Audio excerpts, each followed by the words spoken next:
Hey guys, welcome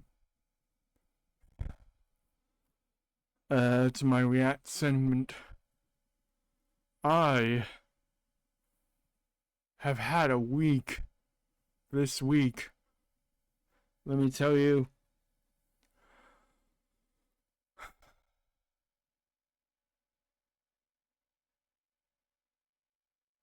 I'm still so late in recording these. Currently recording this on the Thursday. So yeah, 2 days away. And God, it's been the third time I've tried to record this. And the second time with this specific video because I couldn't be bothered to change the thumbnail again. But yeah, we're reacting to one of my favorite I don't know what you call it, like a lore channel.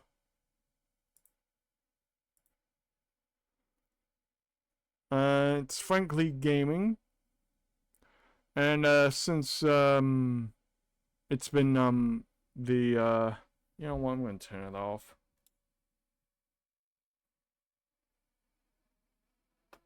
No, that's not the one I meant. I meant the other one. Yes. I got like a little desktop like cooler or whatever. It's like cooler, fan, USB powered. It's decent. Called the Insta-Chill. Anyway. Oh. You got to the same part as when I got. Okay.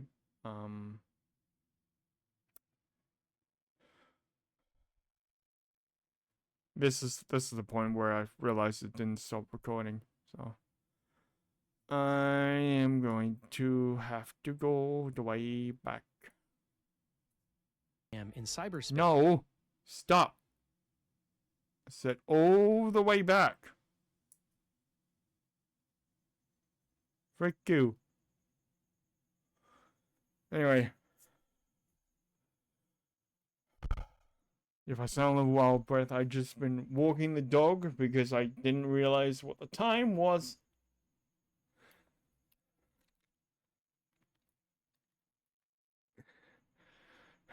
And as you can tell, it's like, actually you can't tell because it's capturing only the window. It's almost 8 o'clock at night.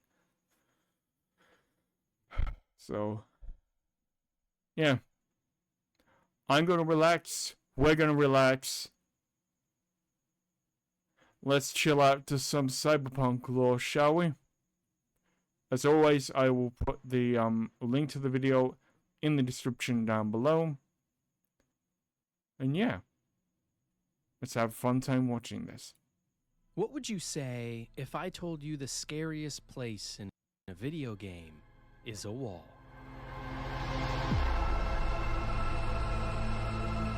Okay, why is it like that? I'm not saying 1080p. Why does it look so blurry? Not a wall that stretches for hundreds of miles, or one that tore a country apart. Rather, a wall built by ones and zeros. Behind this wall lies a vision of the past, and maybe the greatest threat humanity has ever known. A threat we are not like, and a threat we do not understand, but one that will usher in a flood across the entire world. So today, let's talk about the single most terrifying place in a video game ever, and why. Now, I want to say something about this. I recently started playing Cyberpunk 2077 again. This time it's a challenge run, which I am realizing might be a little bit not really a challenge because usually when I play Cyberpunk, I always default to Iconics anyway. So I'm thinking I might have to introduce another modifier. Like maybe only one cyberware like one cyberware like module, or like, what would you call it? I guess module. Like per body part. Like one for arms, one for legs, one for cardiovascular, like that kind of thing. Anyway, what I was about to say, I started playing the Nomad, like starting, again. And, this is a bumper sticker on the car you have. And I never realized it until I started my new playthrough just now, so. Of course, Nomad was like my first playthrough, so I like played it straight away in 2020, so I didn't know the significance. Now I do. Today, let's talk about the single most terrifying place in a video game ever, and why it might be the key secret behind a conspiracy of what will be one of the most anticipated games of all time.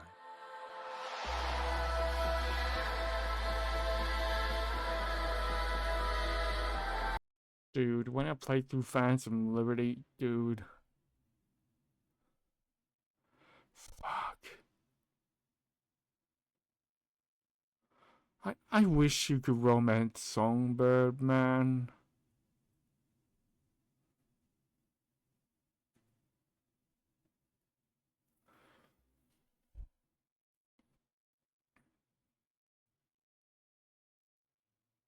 Yeah.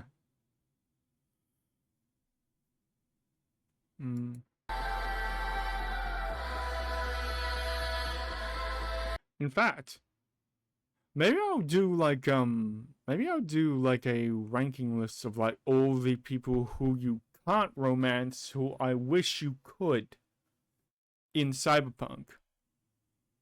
Would you guys be interested in that?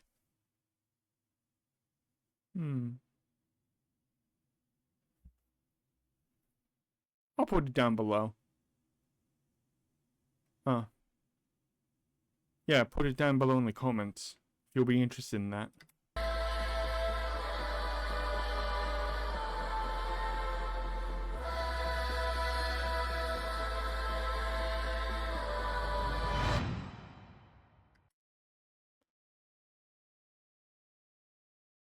Also, just want to say, I have about 3 playthroughs of Cyberpunk 2077 on my channel. You can choose whatever one you feel like. There's one for Phantom Liberty. There's one that I designated the final one, which is the most recent one, which I had to abandon because of... Actually, I can't remember. I think it must have been like modding issues. Yeah. Yeah. I mean, yeah, technically 2 of them are incomplete, so...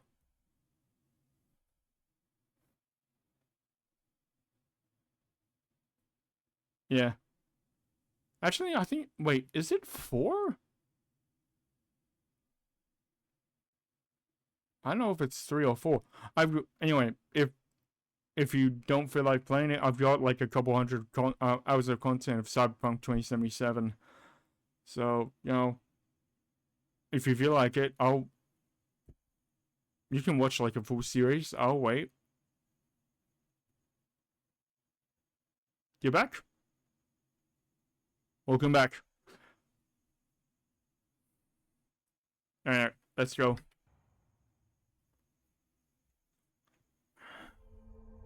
The Black Wall. The story of the Black Wall from Cyberpunk 2077 is a complicated one. For any of you who have played the game, you probably remember it as the big red barrier from the Voodoo Boy questline, or that thing that was killing Songbird in Phantom Liberty. But the You know what's an interesting aspect of like computer like design? Is that firewalls are always traditionally like, or always used to traditionally either be a shield or a physical brick wall.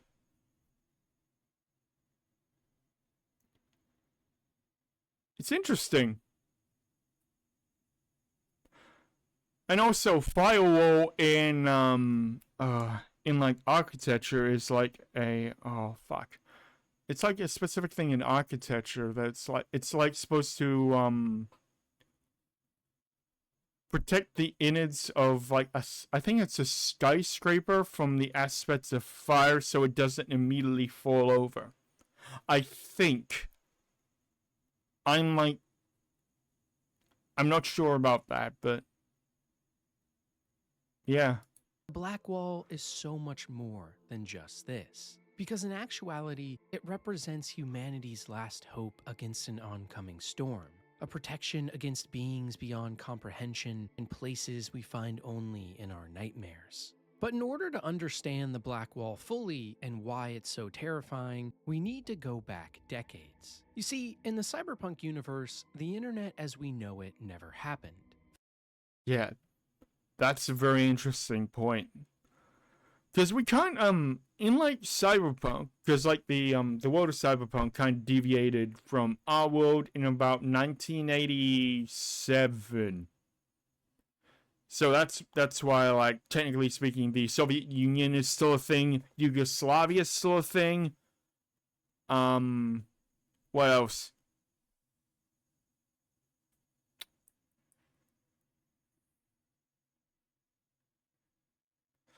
Yeah, Japan's economy never really burst. I mean, something else kind of happened, but they'd have, like, affected the entire world. Which I'm sure he's going to, get to. Following a massive, orchestrated global stock market crash at the hands of the CIA, FBI, NSA, and DEA in the 90s. Yeah. If you think things are weird fucking now, be glad you're not in the cyberpunk universe where literally every single intelligence agency coordinated itself to overthrow the US government in like the late 90s. That's how it would be weird. Yeah. 90s, known as the collapse, governments around the world crumbled and megacorporations seized control in the power vacuum. Yeah. It's time what? Yeah. But that's basically how Militech kind of like backed the new USA, which I mean, the US didn't really go through, like, it basically went through a collapse.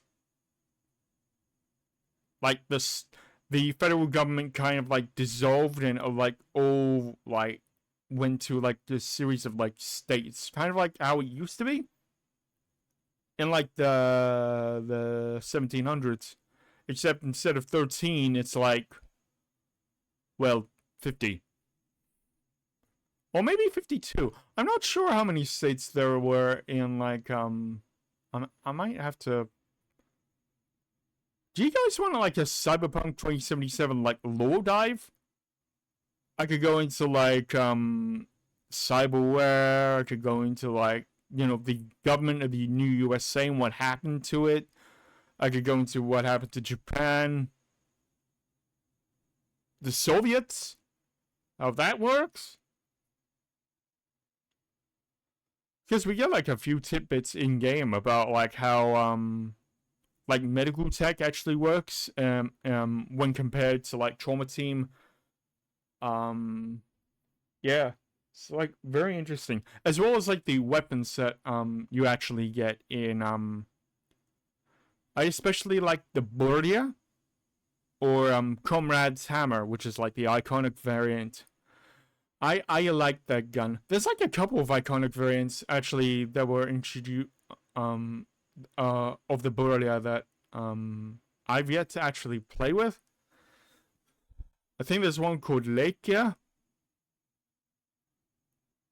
And there's like another one. I might have to play with them. Yeah. Anyway. The old net, as it's now called, known at the time as cyberspace, was still in its infancy, meaning it was composed mostly of smaller local area networks or restricted WANs used primarily for AOL-style chat room communication. But due to I still feel like we should have like we should go back to that. In fact, I might be thinking of like doing that anyway. The only catch is I don't really have online friends.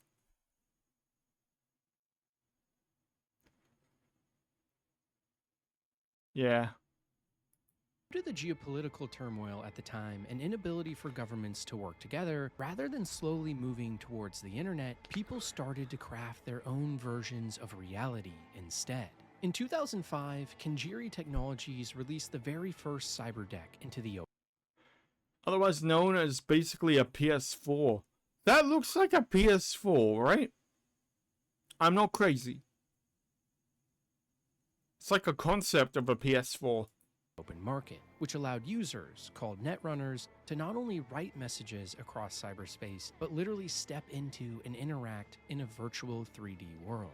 Using this new tech in conjunction with the Ahara Grubbs transformation algorithms, the net molded itself into a shadow of the real world, where wherever you were geographically on Earth corresponded to your actual location in cyberspace as well, allowing users to see nearby netrunners and interact. It was a digital Wild West, vibrant, chaotic, and dangerous, full of eccentric worlds, new forms of politics, art, and science, along with digital avatars called icons and corporate AI systems.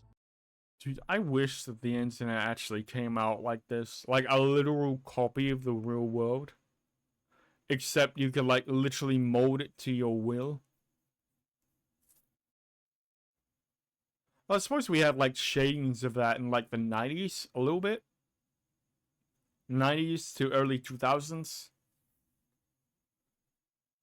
Like that whole, like MySpace, remember that? Like, oh, you could like, you know, craft your own, like homepage specifically to you. Yeah. Some regions of the net during this golden era, like Okay, that's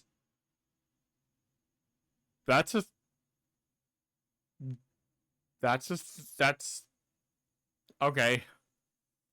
like Atlantis, had literal talking dolphins swimming in an endless sea of neon blue and green. While others, like the Sov space, were home to dark and claustrophobic hallways filled with strange sounds and imagery.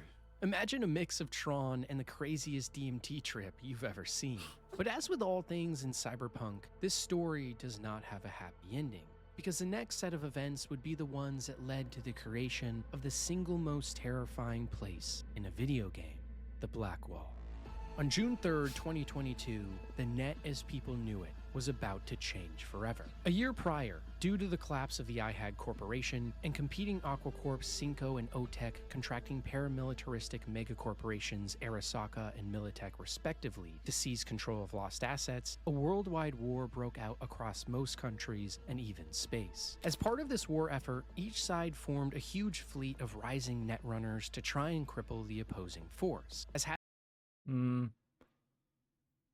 I suppose it's good that, well, what happened, well, things happened as they did, as you probably see, because, imagine you're just, like, you're, like, browsing the net as, like, this happened. You would literally not be safe even while sitting in your room, like, plugged into cyberspace. Because the war would spread through the internet as well as real life. Like, you literally would not be able to escape it. That's fucking horrifying. Having control of the net was crucial for military strategy and tactics. On the side of Militech was an especially renowned hacker and netrunner known as Raish Bartmoss, who after infiltrating Arasaka and locating their Soul Killer program, was hunted down and murdered while in cyberspace. I want a shirt like this. That shirt is so cool. For those of you who don't know, Soulkiller was It's although looking back at it, I think it's like it's a very like Reddit mod shirt. an AI technology that allowed users to create a copy of their consciousness and transfer it into a digital format called an engram. But shortly after its development, the original creator, Al Cunningham, was kidnapped by Arasaka agents and forced to write an updated version. This new Soulkiller program allowed Arasaka executives to not only become immortal through storing their minds in the net, but also gave them the ability to use it as a weapon, trapping enemies' consciousness inside, after which they could endlessly torture them for more information.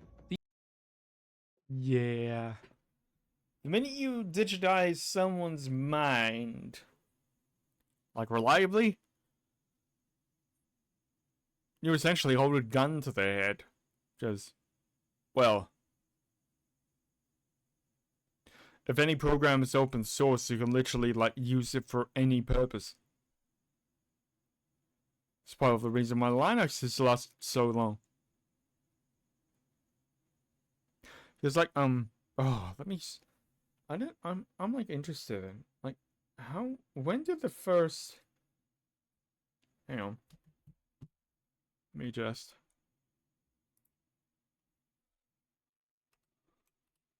Linux first release. Holy God, okay, I didn't know it was that old.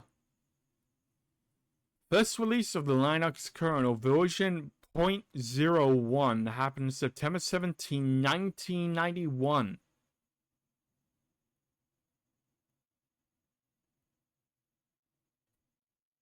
Okay, I had no idea it was that old.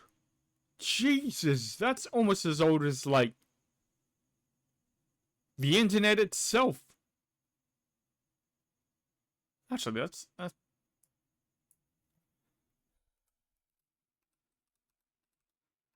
because, like, I've always, oh, official birthday is 83. Okay.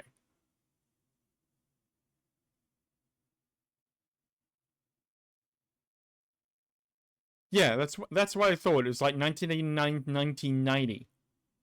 When, like, the ISPs actually, opened up to the public.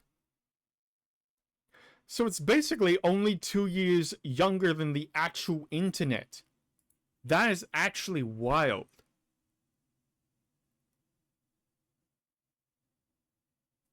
Yo. The implications of this were obviously massive, and it gave Arasaka the impetus to kill Rache Bartmoss after he was able to find proof of its existence. But Bartmoss was about to have the last laugh. Upon his death, a dead man's switch was activated and a contagion was released. The Rabbids virus. Dude, absolute Giga Chad. To, like, literally keep keep cyberspace free, he literally detonated a... Well, not even a nuke. It's more like a biological... No, not even a biological weapon. It's like the equivalent...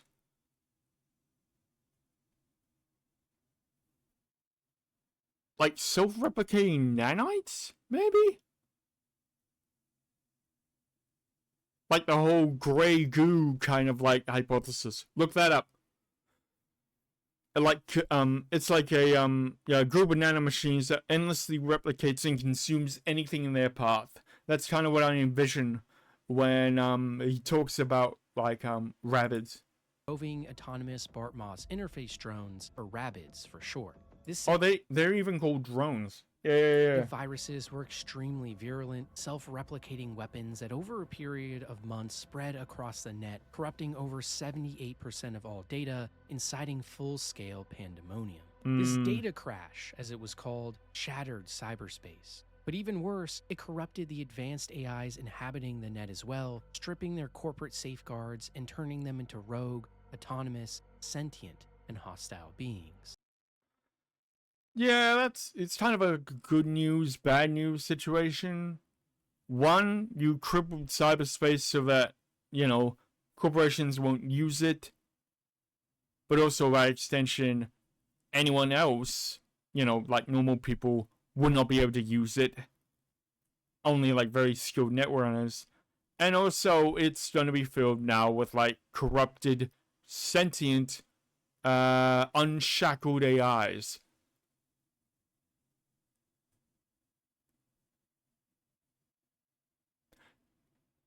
Did we literally create cyber hell then?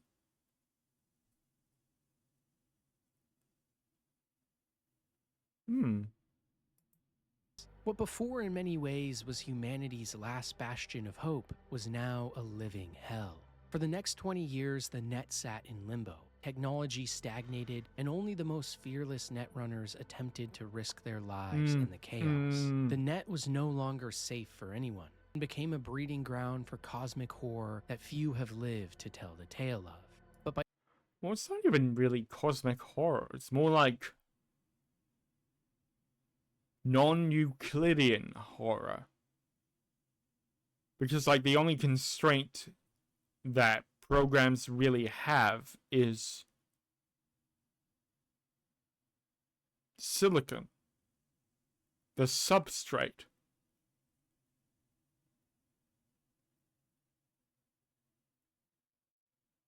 Like, if you imagine something, you can literally build it. Imagine, like, raw, unshackled AIs, what they would do, like, what they would consider ideal. By 2044, things were about to change one last time. A London-based worldwide organization known as Netwatch began development on a project called the Black Wall. Using their expertise with ICE or intrusion countermeasure electronics, computer programs meant to protect users from infiltration, Netwatch constructed a massive virtual firewall, which in cyberspace is represented by a foreboding red barrier stretching into the sky. By slowly building this fortress across captured parts of the net, Netwatch was able to carve out their own portion of cyberspace that has been described as a paper bag being thrown over a large hole full of secrets. And it's those very secrets that we need to talk about more here today. Because the scariest place in a video game isn't just a wall, it's a construct, a manifestation of computer programs that is cracking at the seams, barely holding at bay ideas and technologies that, from the small glimpses we've seen, can unleash utter terror on not only the Earth, but the human mind. Yeah, this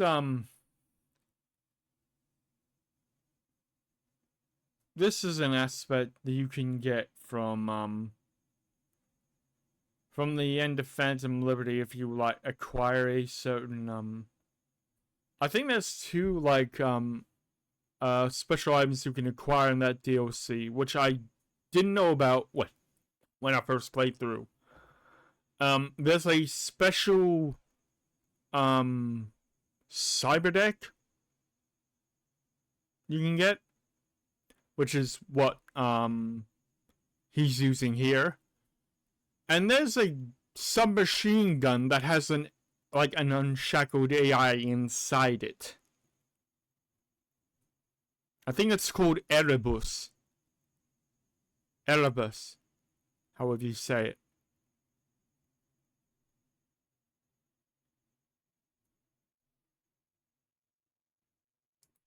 And now... And that hack that he used, Blackwall Gateway, literally using like the unshackled like power of like the like what's beyond the black wall, just like you can just use it. It's time we get a small glimpse of what those horrors might be. Look at how much pain he is. Yeah. Cosmic horror. After the data crash, the geological makeup of the net began to break down. Where before stood distinct regions full of culture and expression, now was a wasteland of constantly shifting planes of non-Euclidean space filled with the endless void of corrupted code. Yeah. Like, it wouldn't be a wasteland, like, by our standards. It would be a wasteland by AI standards. Like, you should not conceive of, like, how utterly broken cyberspace is, like, in 2077.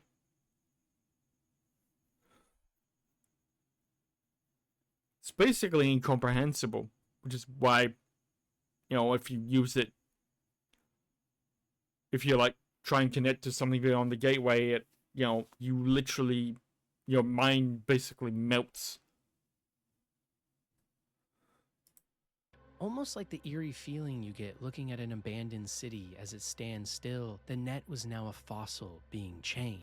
See, this is what I was like thinking of. Like, only one, like, cyberware, like, modification per, like, yeah. What do you feel about that? Take the Sov space, for example. Located in the heart of the Russian and Asian theater, this was the largest region of the net pre-crash.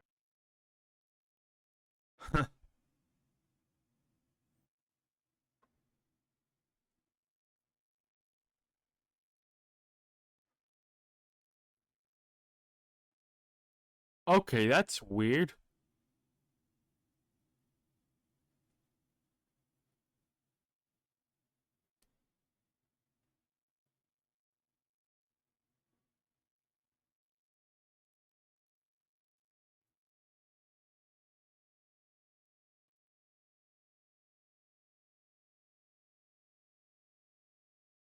Wait, so the Berlin Wall did fall, but the Soviet bloc still exists?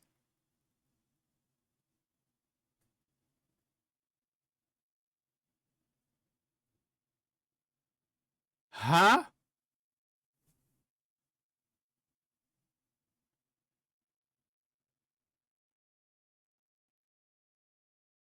What?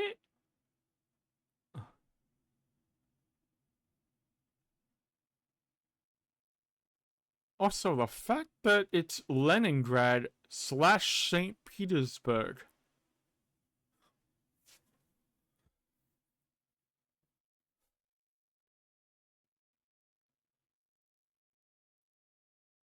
Okay, I'm very interested in what the frick happened to, like, the Soviet bloc. Because the reason why he renamed it to St. Petersburg is to, you know, remove all trace that Lenin actually existed. So what happened for it to get renamed to Leningrad? And served as a refuge for anarchy and totalitarianism. During its heyday, the sky was a crimson red, while below on the streets was pure claustrophobia and darkness, being barely upheld by flimsy modems and old tech. Large data fortresses dotted the landscape, which served as breeding grounds for deception and secret police forces, and certain parts of the net here were even breaking down. Hear that, guys? The Soviet portion of the net was for totalitarianism. Not communism, totalitarianism.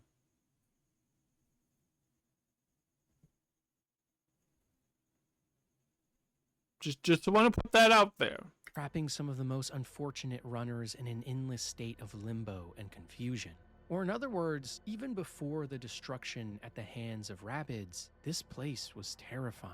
No matter where you went, behind you was the looming feeling of being watched, stalked, and preyed upon. So with the advent of the data crash, we can only assume how horrific things must now be. Imagine miles and miles of bloody rooms and walls, each similar to the last, filled with darkness leading you around in a maze. The AIs that before stood guard at the grand data fortresses of the region now wait in the black abyss, hoping to find someone new walking by, unaware that they are just moments away from being consumed. A shattered portion of the net that was already broken before, likely so twisted now that no netrunners have lived to tell the full tale. There are countless places like this beyond the Black Wall, echoes of pain which have stewed for decades, places full of strange images or ideas clashing with one another, like digital waves of an ocean crashing into the sky, or endless flashes of light that stream across voids of nothing. What I'm envisioning is like basically, well, not the back rooms, but like unfinished like levels of a game. Like when there's like missing textures and like, like base models like running around. Just like fragments of like video games and like, places that used to be like filled with people, just like surrounded by non-Euclidean horrors of beyond your comprehension, like islands of sanity.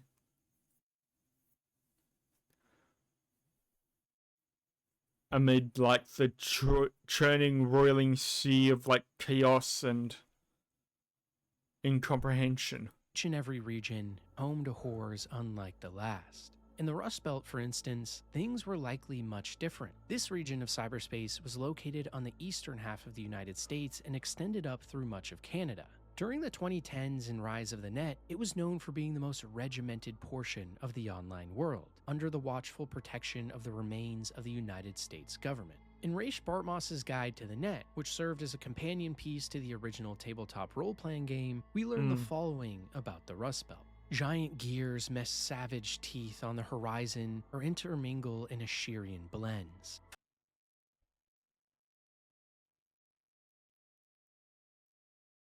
Dude. I mean, this is, like, part of this is, like, part of, like, the special, like, the stuff you actually get as part of, like, Cyberpunk 2077.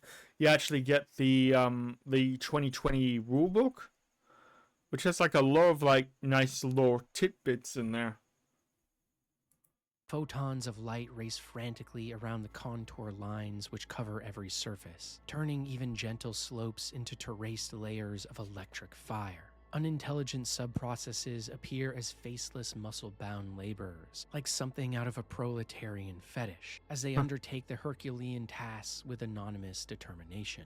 And underneath it all, there's a steady rhythmic beat of industrial bass and steel. The whole thing stinks of the glorification of workers and productivity and America as the assembly line of global consumerism.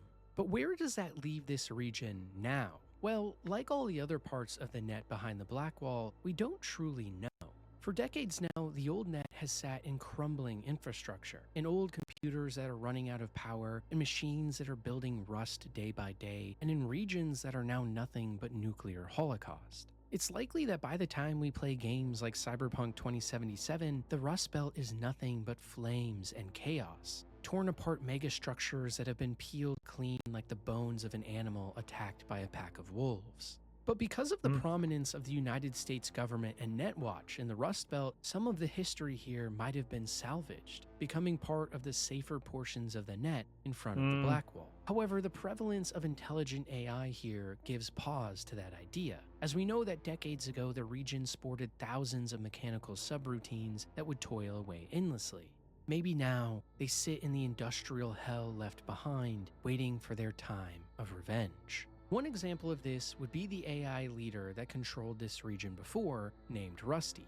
At the time, he was described as curious and egocentric, following netrunners around the belt to study their habits and ideas. But with the release of Rabbids, what Rusty became is now a mystery. And without his corporate overlords and security measures in place, nefarious intentions are best assumed up front. And speaking of rogue AIs, no region in cyberspace gives me more pause than a place known as the Wilder Space. You see, unlike other portions of the net, the Wilder Space was not man-made.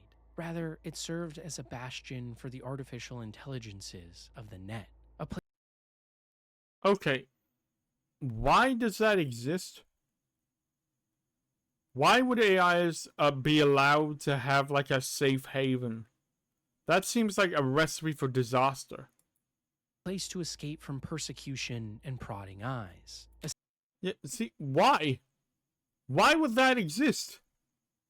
A sea of soul-killed engrams or human minds, armies of intelligent artificial constructs, and pockets of otherworldly visualizations. The Wilder Space encompasses the lesser-seen parts of the net in its most raw and uncompressed form.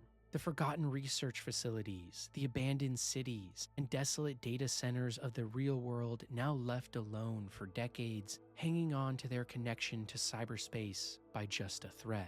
These small pockets of the net act almost like quantum entanglement, where only by observing these areas, by shining a light on them using the old computers, can the truth be unveiled.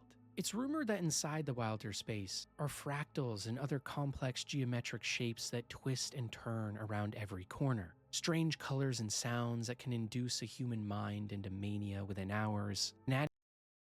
That's why I think the majority of the net is in like 2077. At its center are the most powerful beings in the known universe. Artificial intelligences that are hiding in the dark between the fabric of space and time itself, waiting for their time to awake. Because out of all of the things behind the black wall to be afraid of, maybe worst of all are the growing, breeding minds. You see, after the release of Rabbids, many of the AIs of the net lost their protective corporate programming and transformed into bloodthirsty killers. Reports from netrunners inside at the time of the data crash tell stories of shocking and unspeakable things, of men whose digital bodies were torn apart, heads smashed, as creatures from within sucked their souls into themselves, of sounds beyond reason hidden deep behind layers and layers of obfuscated code, and the screams of trapped netrunners and engrams fighting for their last bit of humanity. And most of all, the unsettling feeling that something else was out there. Not just evil subroutines or wacky talking dolphins, but beings of artificial origin so powerful, so omnipotent as to resemble the gods of the Greek pantheon.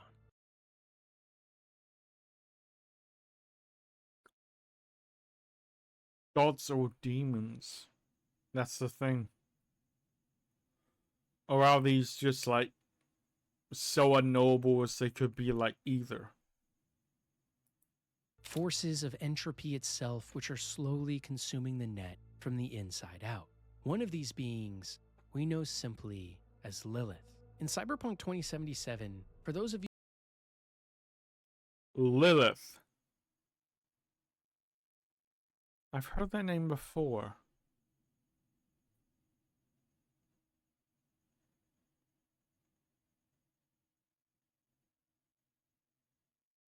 Somewhere. you who have played, you may remember this raving lunatic right outside Victor's clinic named Gary the Prophet. Every time you walk by him in Night City, he exclaims how the world is ending, how lizard aliens are taking over the universe, or how demons are soon to break loose upon the world. It sounds like the ramblings of a madman, but if you listen to him for long enough, he gives you coordinates, and it's here you stumble upon a conspiracy that directly ties back to the Black Wall. What says the Wolf Father to the Moon Mother as she descends to Earth? I have protected the realm of man and shadow, but today they are protected by our children, whose name is patricide. Huh? In the age of his failure, he became lost in the forest. Lilith has concealed the 10th circle from the ancestors' eyes.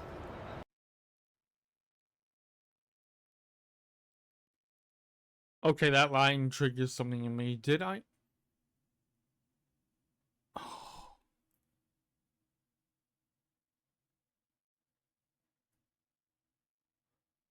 Where is that from? That's starting to annoy me. Lilith, as she is referred to here, seems to be a being of immense power, one so influential that gangs and megacorporations alike set aside their differences to help one another in secret meetings. And this isn't the only example of Lilith being brought up in strange circumstances either. Take the cyberpsychosis quest for Regina Jones and Watson. In one of the encounters in a back alley, Yeah, it's this quest. That's where I heard it. alleyway, we can find a horrific scene. A bathtub full of blood and bodies surrounded by a cult Yeah, symbol. this quest is so fucked, man. Like, it's like the only cyberpsycho quest that I am genuinely scared of. Lights, and even one still barely alive Maelstrom gang member. In his final breaths, he gives us one last ominous warning about what happened here. You okay? Lilith has concealed the 10th circle from the ancestors' eyes. The hell is this? Got a bad feeling, V. But who exactly is Lilith anyways? And what about all the other strange figures and names we see all around the game as well? For example, in the Phantom Liberty DLC for the base game, we can find all over the Dogtown district peculiar signs or messages simply stating, "Mother can see you," or "We have the cook," along with other ominous warnings. Could it be that this so-called Mother or Lilith are one and the same? Or maybe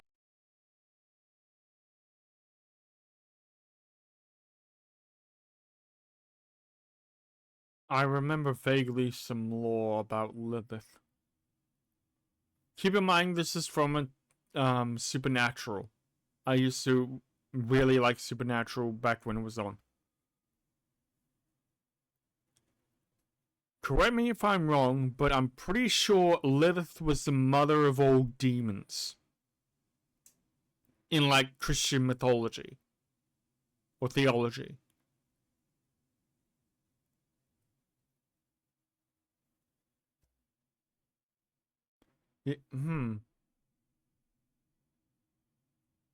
Pretty sure that's a connection.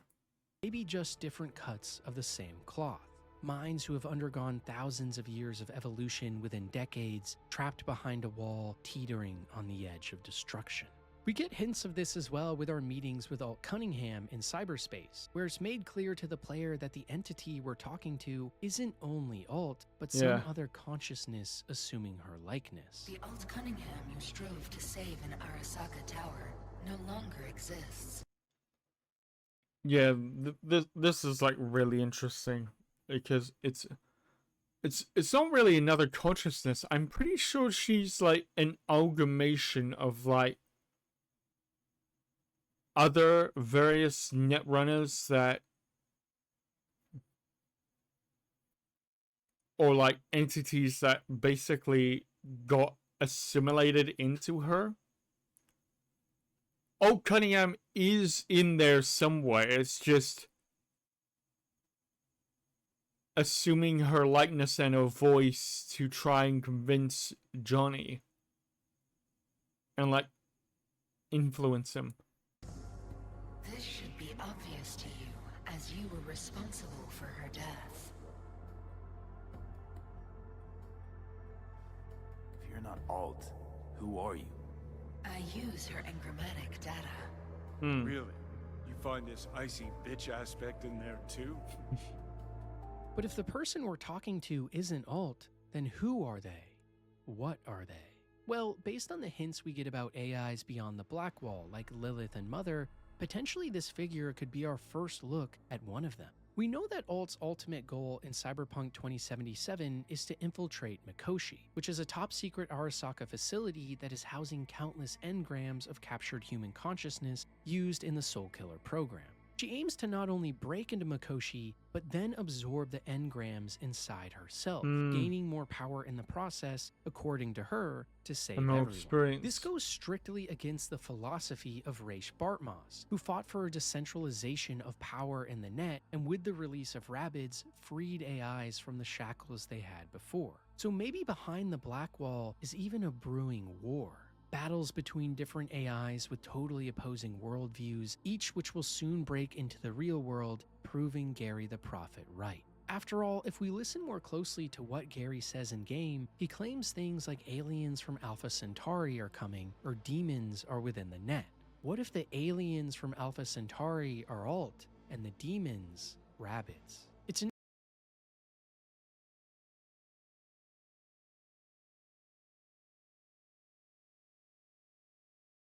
Huh. Well, that's an intriguing theory. interesting concept for sure, and shows us that the true horrors of the Black Wall don't stem from just the crazy nature of the net now and before, but likely what will happen in this universe very shortly. Humanations.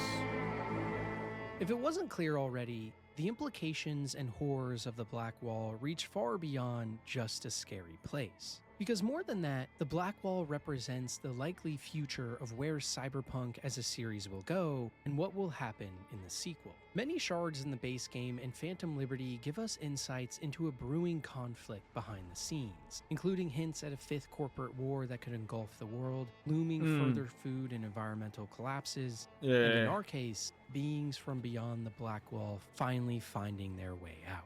And when they do, will we stand a chance? We already have multiple instances like Delamain and Alt, who originally were molded in the deeper parts of the net, like the Wilder space, who have eventually found their way to escape and break containment to some degree. In Delamain's case, for example, we met the entity as the AI orchestrator behind an entire cab company in Night City, who we must save from a personality split that is causing their mind to rupture into a million pieces, including homicidal cars that try to run people over, or depressed constructs that fling themselves off ledges. Also, I still have not, even like how many times I've played this game, I still have not finished this bloody quest. But the more rudimentary examples I don't know like what Delamain happens. only tell part of the story of what could happen with the AIs beyond the Black Wall entering our real world, because we get some even more terrifying premonitions from Phantom Liberty. In the DLC, V and the President of the United States, Rosalind Myers, find themselves hiding out in an abandoned building said to be haunted early on. Rumors circulate around Dogtown about ghosts that would kill the homeless in the underground tunnels. And lo and behold, if you go down into the creepy area yourself, there are no people to be found. The homeless of Dogtown choose to sit in the cold and rain outside rather than the sheltered underground. So it seems that the rumors might have some validity to them. Well, later on in the DLC, one particular side quest will take you deeper underground beneath this building, and it's here you uncover what exactly that haunting was. In the early 2010s, Militech built a top-secret facility here called Cynosure, which acted as a lab that conducted experiments into extracting rogue AI from the least explored parts of the net, in order to help with advanced weapon manufacturing against Arasaka. The program was shut down originally due to the data crash, and was only reinstated in the 2060s by a group of Militech scientists wanting to reach the cutting edge by trying to contact AIs from beyond the Black Wall. But within just a couple of weeks, the entire program was forced into a code red and shut down once again, as the scientists who were attempting to reach beyond the Black Wall were being barraged by a host of advanced, uncontrollable, and sadistic entities within the net. Some of the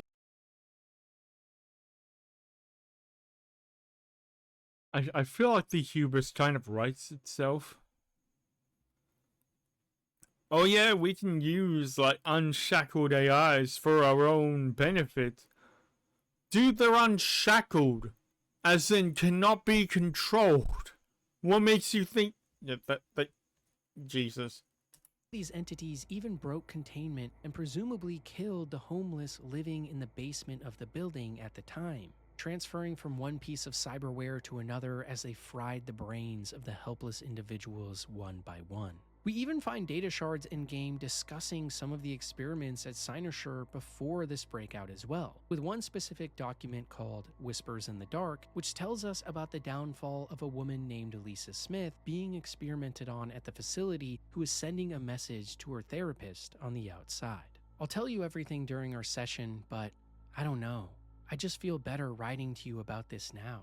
I can't give any details, company secrets, NDA, yada yada, but I'm locked in this place and feel like it all started with a ringing in my ear, like a faint whine. But then within the whine, I started to hear words. Yeah, I know, auditory hallucinations and whatnot, classic. But at night when I try to fall asleep, I get the feeling like something was trying to understand me. Something. What exactly? I don't know. I hear it in the monitors, in the cables, the walls, whispers in the dark. Nothing that makes any sense. Do I need new meds? Fresh air? Or maybe I've finally gone cuckoo. Even more concerned.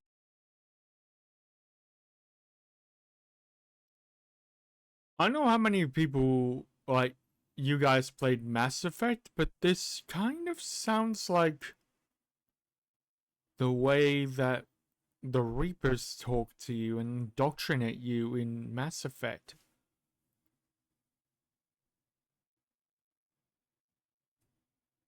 Like, there's a mission, like, you get, like, near the end of Mass Effect 2, which I've also played on this channel.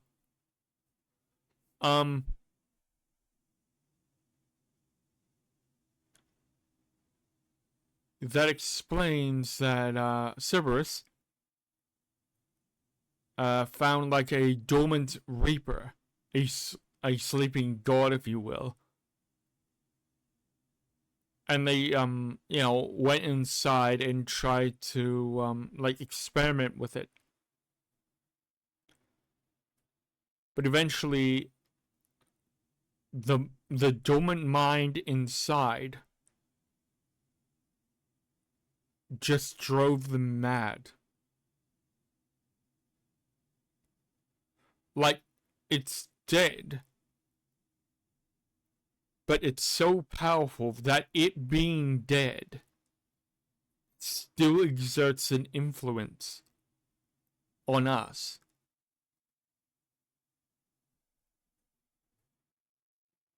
Yeah. Than just this shard too is how quickly the facility was shut down by Militech after coming online again. After all, we are talking about a corporation that literally kills people in cold daylight without a second thought. Yet something they saw here at this facility, something beyond the Blackwall, scared them so bad they decided to just pick up and leave immediately, forgoing all the advanced weapon research they were doing. If a mega corporation that will stop at nothing to achieve their goals pulling out of a project doesn't scare you, I don't know what will.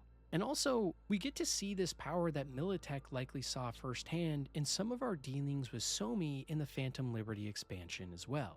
As one of the most talented netrunners in the world, Somi is one of the few people who have tapped into the power of the Blackwall, giving her the ability to burst enemies' heads into flames or cause entire shutdowns of local nets in an instant. Even as V, we get to use these powers briefly in one of the Phantom Liberty endings, but the even more horrifying part of this story is watching what the Blackwall has done to Somi. Slowly as the story progresses, we see her fall more and more into madness, constantly making us wonder whether we are talking to her or some construct within her mind slowly rewriting her brain like Johnny is V's.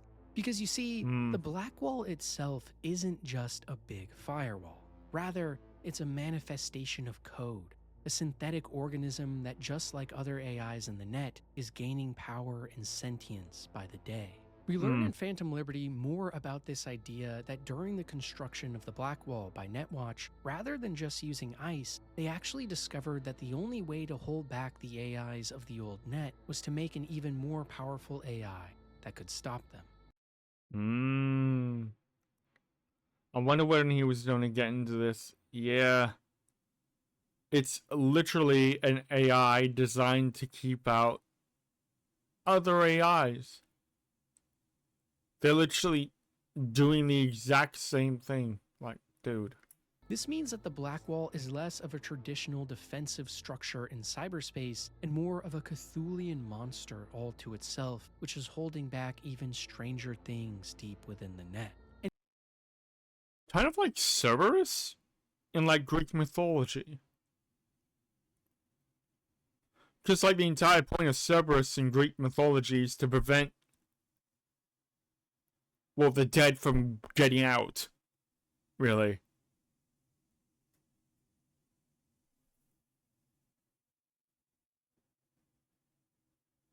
Yeah. And it's crazy just how Lovecraftian the cyberpunk universe is once you start digging into it on a deeper level. Multiple data shards in-game explicitly talk about this too, all giving obvious hints on where the future of cyberpunk is going. For example, take a look at these notes from Lisa Smith during her time at Cynosure, where in plain English she essentially explains why the Black Wall is both cool and scary and where the cyberpunk sequel will likely take the story. I hope we can unearth secrets not only about Militech, but cyberspace itself, the deepest registries, the darkest depths of the net in which lurks the unknown. All those rogue AIs that those netrunners from Project Cynosure were hunting, are they still there? Or maybe they broke free from their chains long ago and are locked away behind the Black Wall, waiting for the moment when someone restarts the core and reaches beyond forbidden boundaries. I feel like an archaeologist who's just broken into a digital tomb, moments away from discovering a secret that will forever change our reality. These ancient remnants of the past, the AI constructs which have sat on servers and underground facilities in secluded parts of the world, are the key behind the future of cyberpunk. Even other grand mysteries in the series, like the FF06B5 cipher, which recently was solved in-game, leading to a cutscene with a literal extra-dimensional flying cube, likely... Yeah, if you guys don't know about that mystery, that is a whole trip. Maybe I'll show it off in the actual game.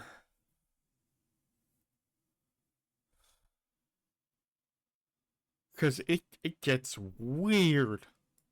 have tie-ins to rogue AIs in the net. Watch my biggest mysteries in games video if you're curious about that. Or what about Mr. Blue Eyes? That strange character we see all throughout the game who's watching us from afar, aware of our every move, and somehow one step ahead. Who are these people and entities we hear so much about? What did Militech see at Cynosure that scared them so much? Who exactly are the AIs beyond and within the Black Wall, and what are they actually like? Where is this series as a whole headed?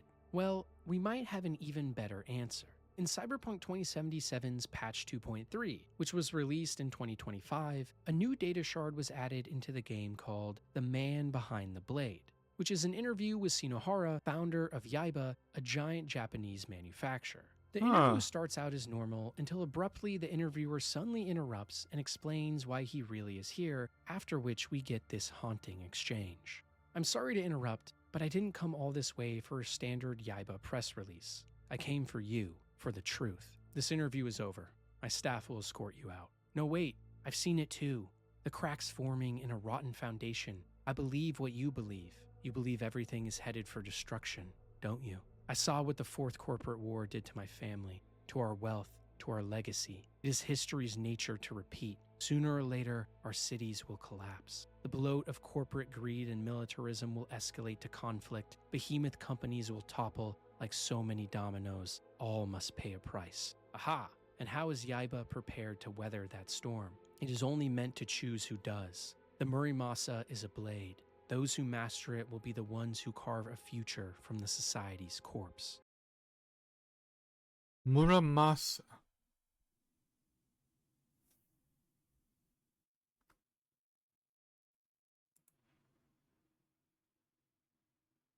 Isn't that actually like a legendary blade? Hang on.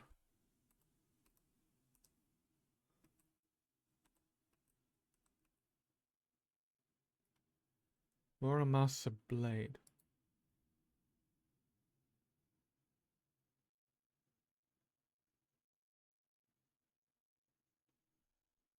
A Muramasa blade is a legendary, exquisitely sharp Japanese katana from the Muromachi period, attributed to the historical swordsmith Muramasa Sengo, famous for its artistic quality, unique steel patterns, and a popular myth claiming it's cursed, driving wielders to madness or violence.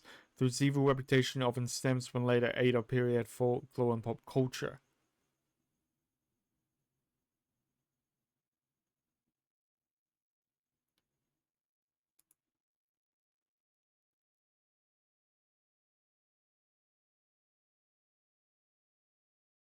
Oh. In spite of their original reputation as fine blades favored by the shogun Tokugawa Ieyasu and his vassals, the katana swords made by Muramasa gradually became a symbol of the anti-Tokugawa movement. Furthermore, in law and popular culture from the 18th century, the swords have been regarded as yoto, wicked katana.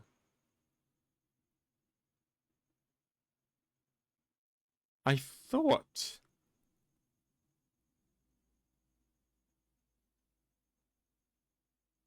I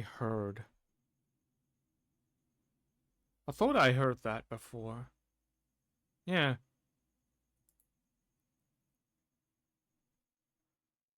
I know, it just kind of slipped my mind because, like, in that update that he explained, the Muramasa is a car made by Yaiba, which I've yet to actually, play around with.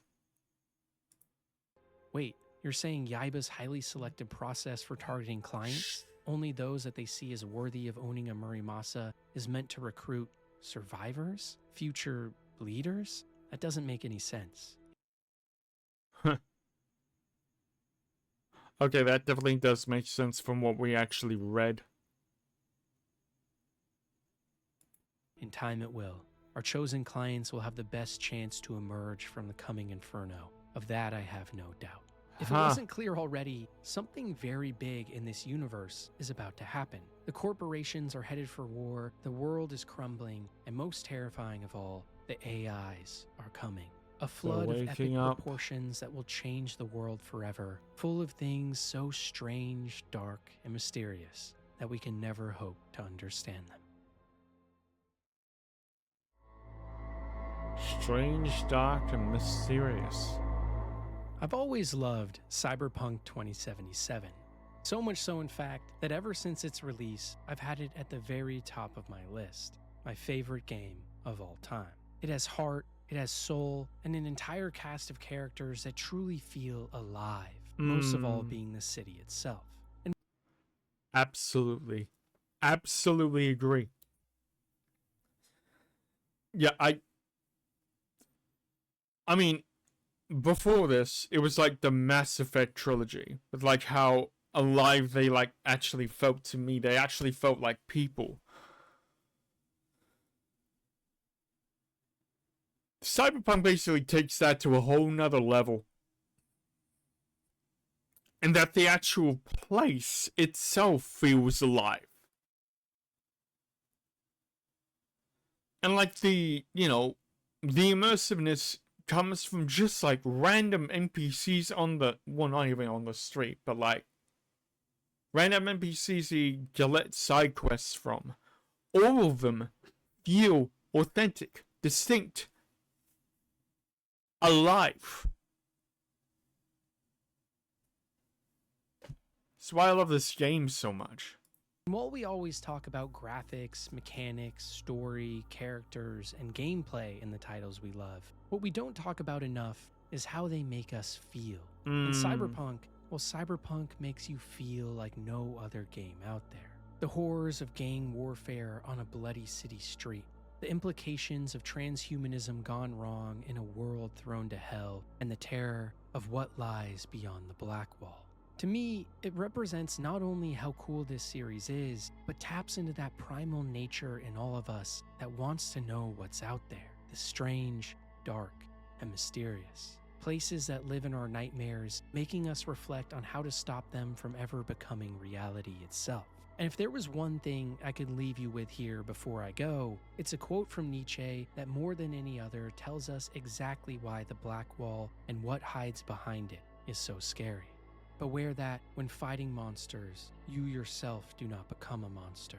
For when you gaze long into that abyss, the abyss gazes also into you. There is an abyss behind the Black Wall.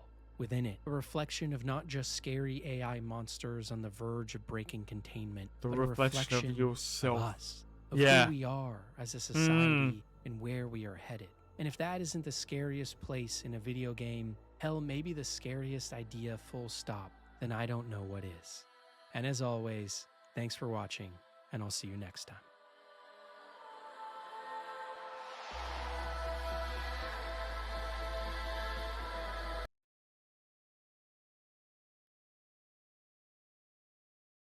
Dude.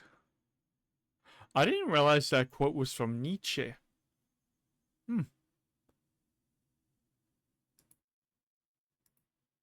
Anyway. I hope you enjoyed. And I'm very happy that this recording came out without a hitch. Because, god damn, I've been having, like, trouble all throughout this week. I finally dialed in everything. God damn it, it feels so good. Hope you guys enjoyed. I'm gonna have a feed. In the meantime, hope you guys have a wonderful rest of your day. Please like, share, and subscribe if you enjoy this kind of content. And yeah. I've been Purist, signing off.